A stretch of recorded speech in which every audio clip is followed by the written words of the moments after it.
Finanzas, señores docentes directivos, estimados colegas, alumnos. Este 2013 fue un año bastante especial para la música clásica, debido a que este año se celebraron 200 años de dos de los más grandes genios musicales de la ópera mundial, Richard Wagner y Giuseppe Verdi. Wagner, el genio de la ópera alemana, del arte total, cumplió 200 años de su nacimiento el 22 de mayo de este año. Y en octubre de este año, el día 10, lo hizo el maestro italiano, el más notable e influyente compositor de ópera italiana, puente entre el bel canto del comienzo del siglo XIX y el verismo. El Colegio Bernardo Higgins, respondiendo a una tradición cultural, no quiso estar ausente en ninguno de los dos eventos, celebrando al genio alemán en mayo y hoy celebrando y analizando la obra del genio italiano. La profesora, locutora y gestora cultural María José Matus encabezó la conferencia de Wagner y hoy lo hará con Giuseppe Verdi. La profesora Matus tiene un amplio conocimiento de ópera y música clásica, por lo que hoy nos invita a hacer un recorrido por la vida y obra de Verdi. Saludamos con un aplauso a la profesora María José Matus.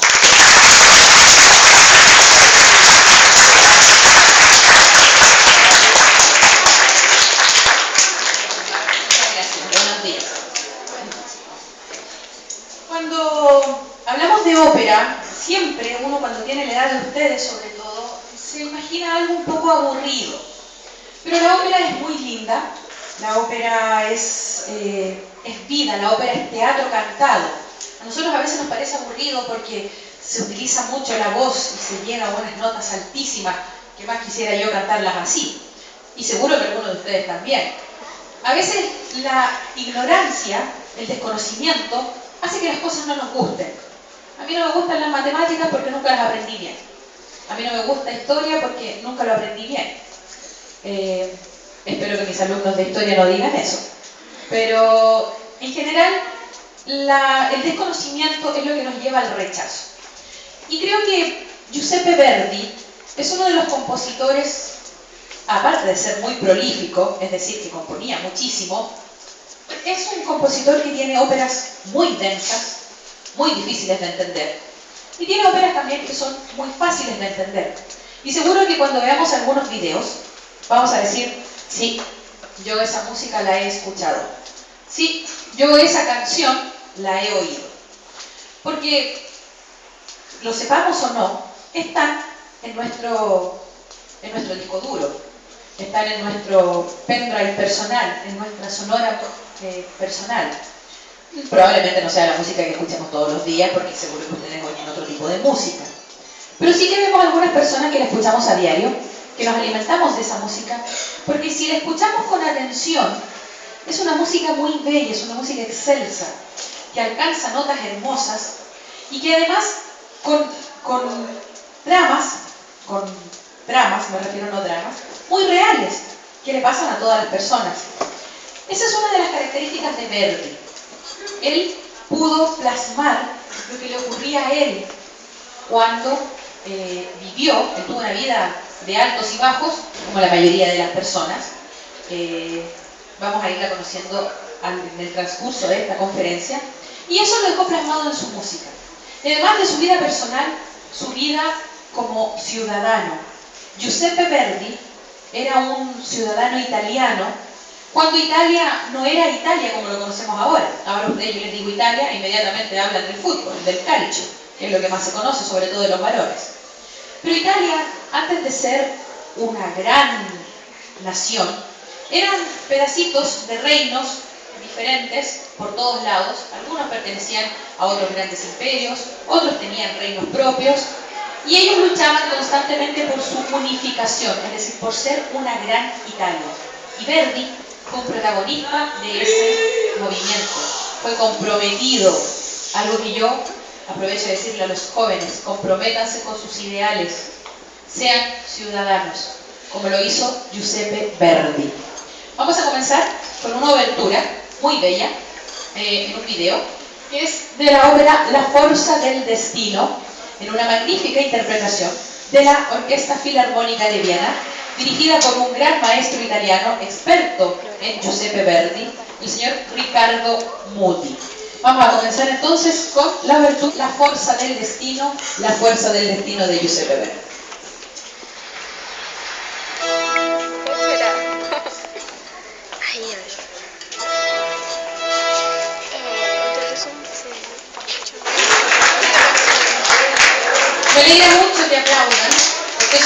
significa que la música les llegó, que la música los envolvió.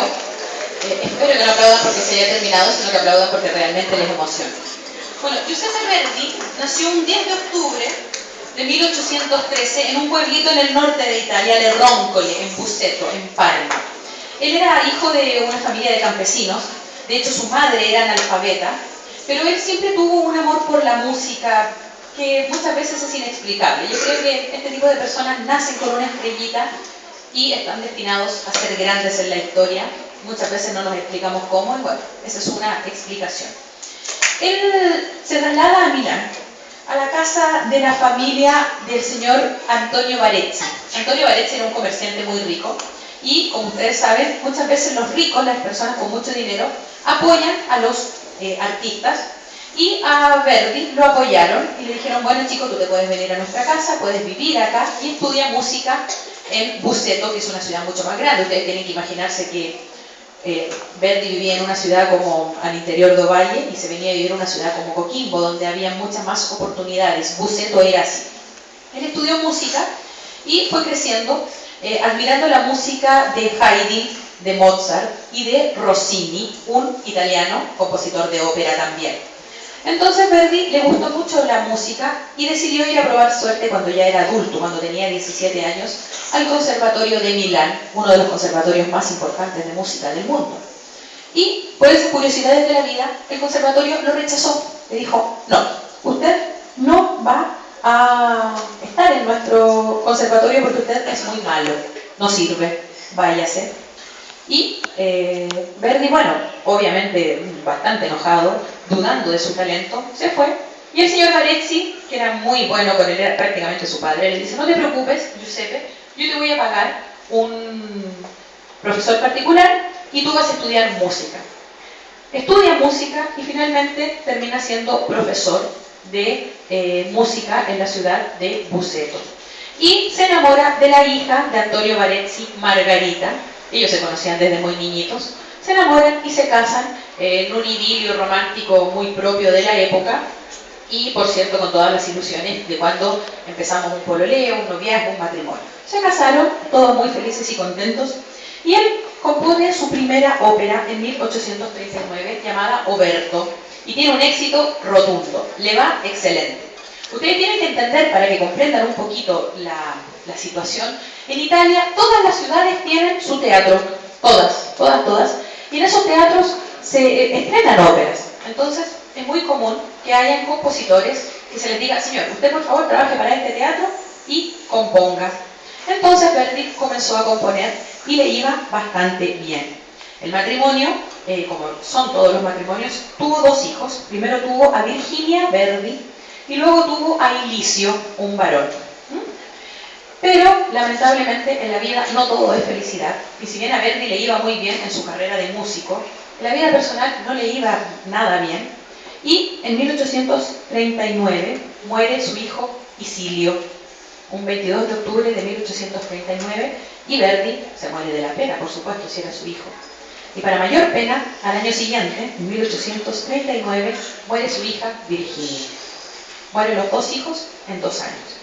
Eso, por supuesto, que los mantiene en una depresión absoluta. Y para más remate, en el año 1840 muere su señora Margarita de una depresión que no podía controlar. Imagínense, se le mueren los dos hijos de un año para otro. Ella no resistió la pena, murió y Verdi cayó en una depresión impresionante.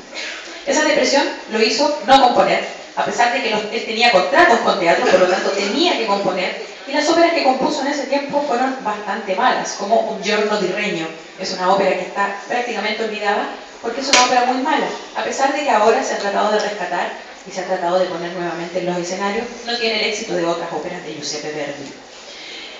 Finalmente ya él descansa, intenta resignarse a lo que le pasó y conoce en 1840 a la soprano Giuseppina Strepponi, una italiana muy guapa.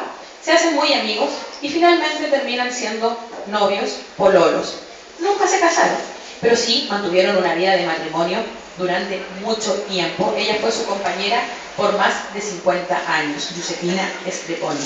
Y en ese tiempo comienza un tiempo muy prolífico para Verdi. ¿Qué quiere decir prolífico? De mucha composición, y compone una de sus más famosas óperas, Macbeth, y la gran trilogía de Verdi, que es Rigoletto, Il Trovatore y La Traviata. Rigoletto de 1851 y La Traviata y Il Trovatore en 1853. Óperas que tienen un éxito hasta el día de hoy, que seguro que más rápido cuando pongamos algún video ustedes la van a reconocer rápidamente. En 1848 Verdi compra la finca Santa Ágata. ¿Y por qué es tan importante la compra de esta finca? Porque Verdi, a pesar de ser un tipo que ganaba mucho dinero, porque ustedes tienen que pensar que en ese tiempo no había rock, no había pop, no había reggaetón, no había cumbia,